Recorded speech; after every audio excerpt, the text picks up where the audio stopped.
Right, so a lot of people seem to think that Valencia is just like a typical abusive parent who hits their child, and that's about it.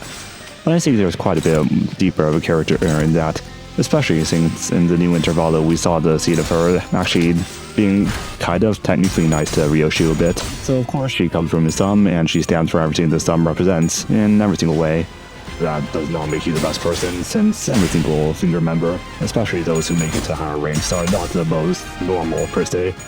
I believe that her actual motive doing here stems mostly from her being at the Sum, how she simply just desires power over others, desires like a goal, desires a badge or standing that places her somewhere, and she desires recognition for that too.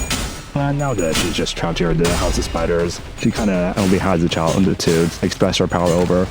Since if she was actually set a couple of the Sum, she would be barking out way more commands in order that they be followed completely. She's just taking out this missing bit of her on the hurt kid. And another thing that is kind of interesting, but like a more darker side of her character, that she does actually seem to enjoy watching others suffer by her own hands. This is showing the moment where she tells Gregor about how she killed a soldier in war, specifically in a way to cause as much pain as possible. But she ends up trying to justify her urges to hurt others by reframing them as punishments, which the Sum just does, which is a role that the Sum taught her to. But it's pretty obvious that this does not work, and she doesn't even end up feeling more powerful from it, since she ends up becoming a lot more pathetic after all. To be honest, it seems that she doesn't actually treat the child as someone she's supposed to take care of, since she never wanted to take care of her child in the first place. Just like many characters in the Kanto, it's her so-called last thread out of hell.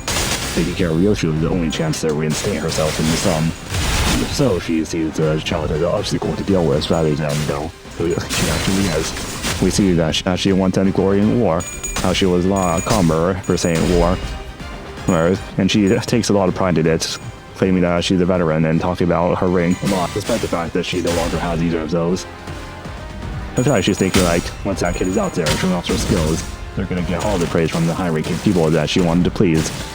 And once they praise ends, then they'll credit her with all the strict training that she gave the child.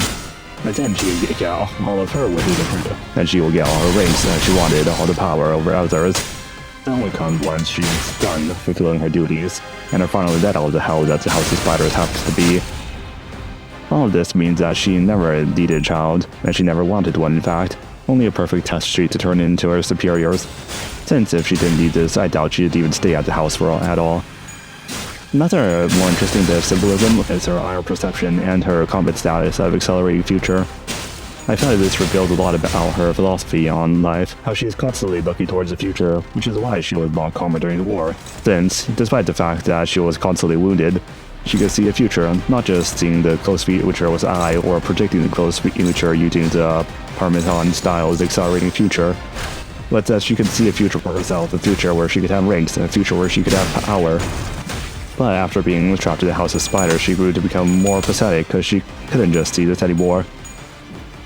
All she could see is just a vague glimpse that maybe, just maybe, she'll somehow get her ring back. But even then, it's not even a guarantee. Her family disowned her for her sake, and she doesn't even know what the purpose of the House of Spiders is, so how would she know how it works at all? But it's also quite ironic to think that despite having dire perceptions, she couldn't see the future and then was only bringing in her own suffering. This trait is also quite similar with Lucio. Valencia is constantly obsessing over a future where she could have ranks and power, while Lucio is just thinking about a future where he could be free. But consider how Lucio seems to have been planning to kill Valencia for multiple years at this point. It seems more so that this future would never come for either of them. Lucio, of course, would die before he even had the chance to kill Valencia, and then likely just was constantly coping about wanting to kill Valencia, since it's unlikely that he would have been able to done it at all. And Valencia, of course, died before any of her ambition came to pass, as they were all left behind with the war. And of course, the specific sinners that do have some relation with them. Gregor relates to her due to the parental abuse, specifically from the mother figure, and the fact that they are both war veterans. And the difference is that while Gregor moves on from his painful past, which we see in the Intervallo, Valencia still views it as glorious and wishes to return to the past and return to the war. Heathcliff, who was also brought into the encounter, relates more to Lucio in this case, since of course he had a bad upbringing due to being brought into another family, where of course they were treated badly. And I'm pretty sure there's a line about them both being Backstreets born, And of course, they both seek revenge against the family. While Heathcliff manages to run away, Lucio never manages to actually do anything. And I feel like Rodion actually relates a lot to her, specifically due to the fact that just like Rodion, she's not special. Her ambitions of being whatever rank in the sum will never come to pass, despite having a relic and being an inheritor of the specific sword style. She ended up being just another nobody to the sum, another nobody to be exiled and just run away. Also, they're both alcoholics.